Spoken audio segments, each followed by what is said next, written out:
નમસ્કાર વિદ્યાર્થી મિત્રો, કેમ છો? આ છે આપણા ચેપ્ટર નંબર 5નો ત્રીજો લેક્ચર, બરાબર? જેની અંદર આપણે શું જોવાનું છે?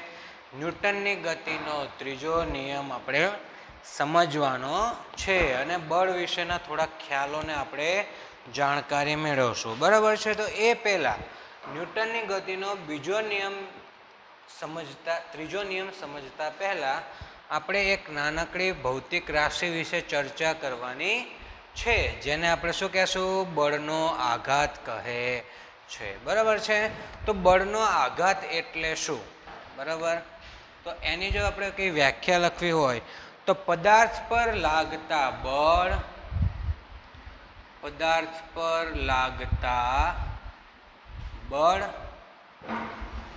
અને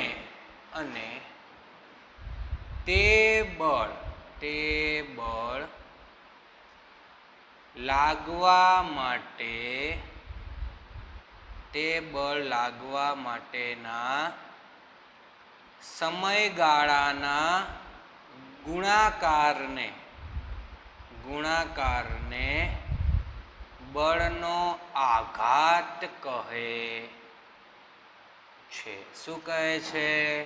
આઘાત કહે છે, બરાબર છે? એટલે કે પદાર્થ પર લાગતા બળ અને તેને લાગવા માટેના સમયગાળાના ગુણાકારને બળનો આઘાત કહે છે. તો બળનો આઘાતનું સૂત્ર શું થશે?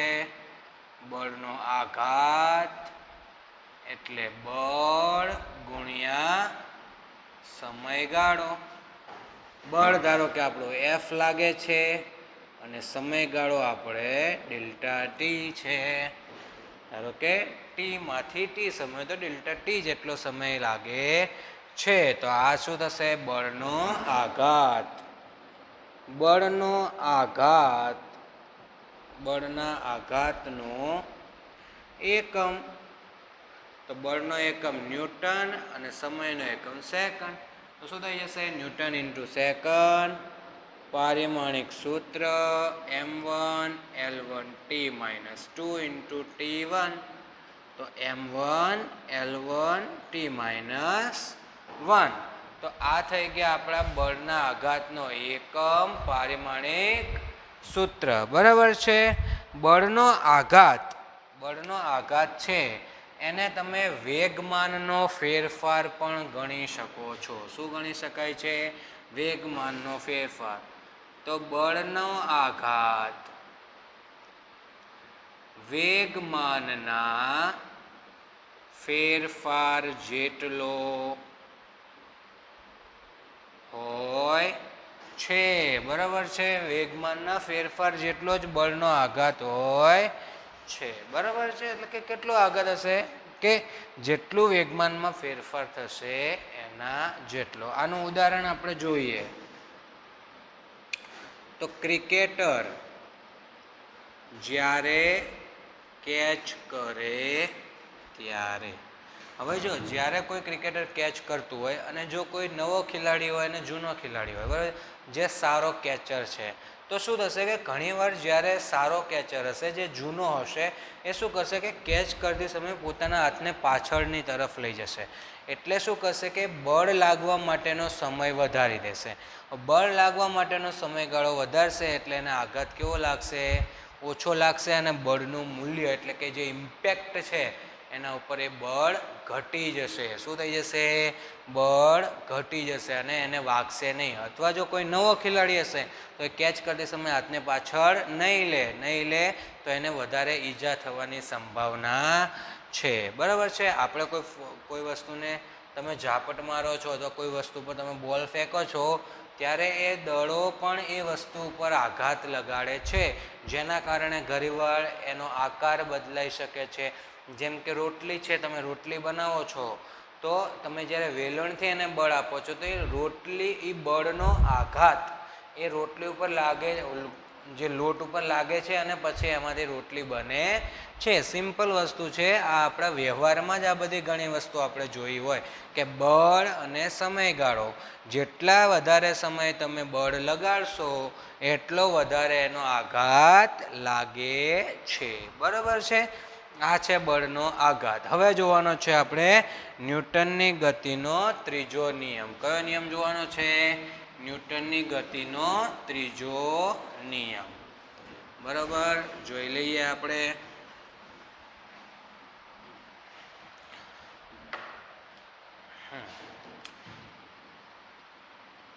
ન્યૂટનની ગતિનો ત્રીજો નિયમ. ન્યૂટનની ગતિનો ત્રીજો નિયમ શું કહે છે? કે બે પદાર્થની આંતરક્રિયા દરમિયાન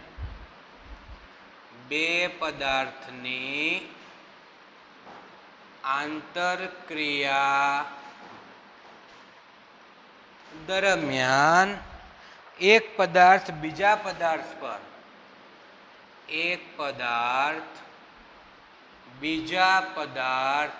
પર જેટલું બળ લગાડે, એક પદાર્થ બીજા પદાર્થ પર જેટલું બળ લગાડશે તેટલું જ બળ બીજો પદાર્થ પહેલા પદાર્થ પર લગાડે છે. બરાબર છે? અને આ બંને બળો એકબીજાની વિરુદ્ધ દિશામાં હોય છે. એટલે કે એક પદાર્થ જ્યારે બીજા પદાર્થ પર બળ લગાડે છે ત્યારે આંતરક્રિયા દરમિયાન એક પદાર્થે લગાડેલું બળ બીજા પદાર્થે લગાડેલા બળ જેટલું જ હોય છે અને એ બંને બળ એકબીજાની વિરુદ્ધ દિશામાં હોય છે. અને બીજી રીતે પણ લખી શકાય આ નિયમને. આઘાત અને પ્રત્યાઘાત પરસ્પર સમાન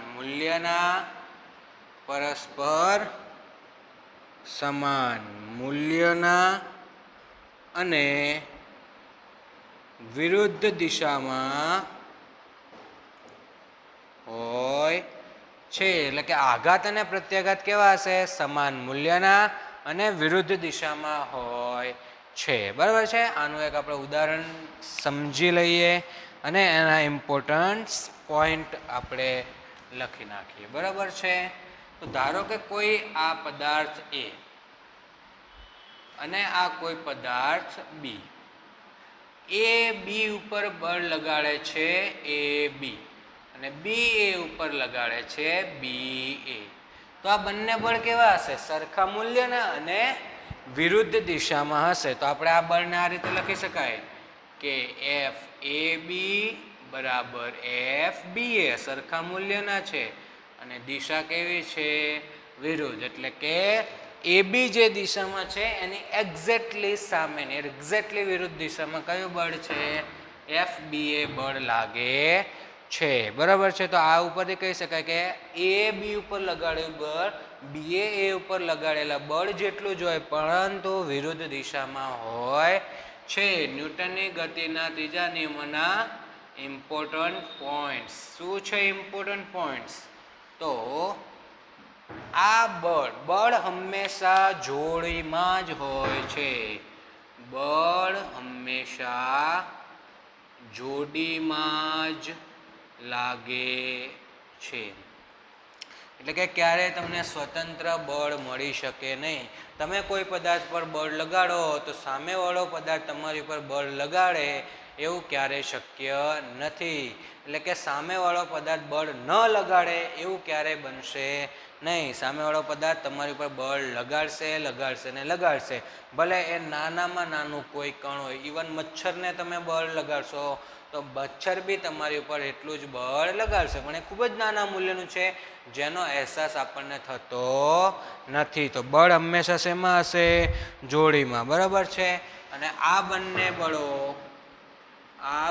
બળો એકબીજાની વિરુદ્ધ દિશામાં હોય છે. એટલે કે આ બંને બળો એકબીજાની કેવી દિશામાં છે?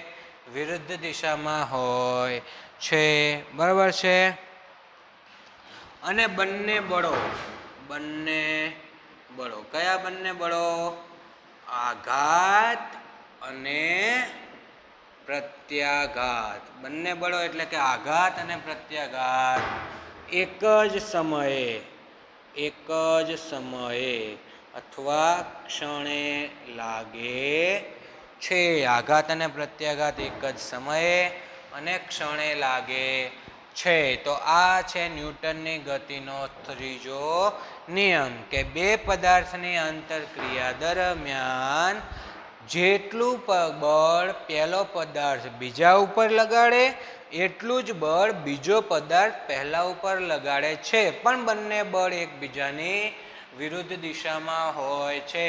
બળ હંમેશા જોડીમાં જ લાગે છે. આ બંને બળો એકબીજાની વિરુદ્ધમાં હોય છે ને બંને બળો એક જ ક્ષણે લાગે છે, બરાબર છે. તો આ છે ન્યૂટનની ગતિનો ત્રીજો નિયમ. હવે આપણે જોવાનું છે વેગમાન સંરક્ષણનો નિયમ, જે આપણે ચેપ્ટર 2માં કે 1માં સરસ રીતે જોયેલો છે, બટ એનું થોડું રિવિઝન અહીંયા કરી લઈએ, બરાબર છે. અહીંયા આવ્યું છે તો કરી લઈએ. ચલો ત્યારે વેગમાન સંરક્ષણનો નિયમ.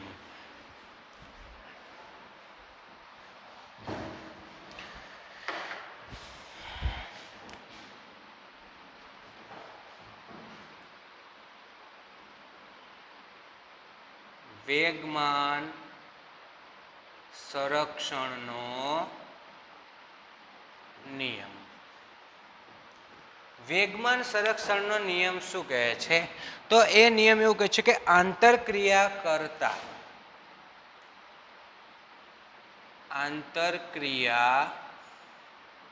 કરતા કણોના અલગ કરેલા તંત્રનું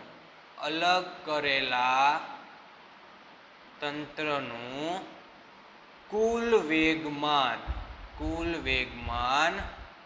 અચળ રહે છે, બરાબર છે. અલગ કરેલા તંત્રનું કુલ વેગમાન અચળ રહે છે. આ કયો નિયમ છે? આપણા વેગમાન સંરક્ષણનો નિયમ. કોનો નિયમ છે? વેગમાન સંરક્ષણનો નિયમ, બરાબર છે. એટલે કે તમે કોઈ પદાર્થ છે એ, બરાબર છે, આ એ પદાર્થ છે જેનું દળ છે, આ એ પદાર્થ અને બી પદાર્થ એકબીજા સાથે આંતરક્રિયા કરે છે, તો એ બંનેનું પ્રારંભિક વેગમાન ધારો કે PA અને PB છે, બરાબર છે. આંતરક્રિયા બાદ A અને B એમનું વેગમાન PA' અને PB' થાય તો આ તંત્ર માટે આંતરક્રિયા બાદ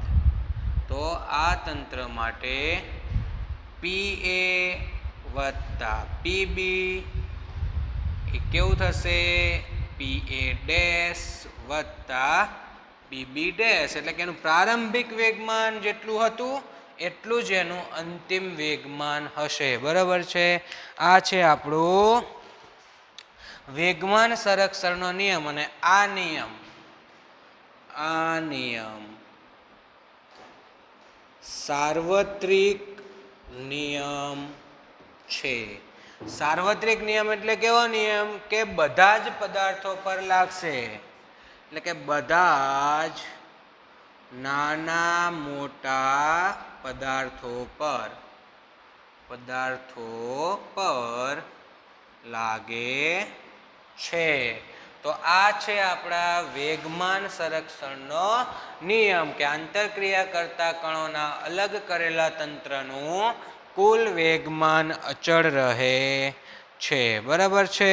તો આ થઈ ગયું આપણો વેગમાન સંરક્ષણનો નિયમ, બરાબર છે. હવે આપણે એક નાનકડો ટોપિક જોઈ લઈએ, પછી નેક્સ્ટ લેક્ચરમાં જોઈશું, બરાબર છે.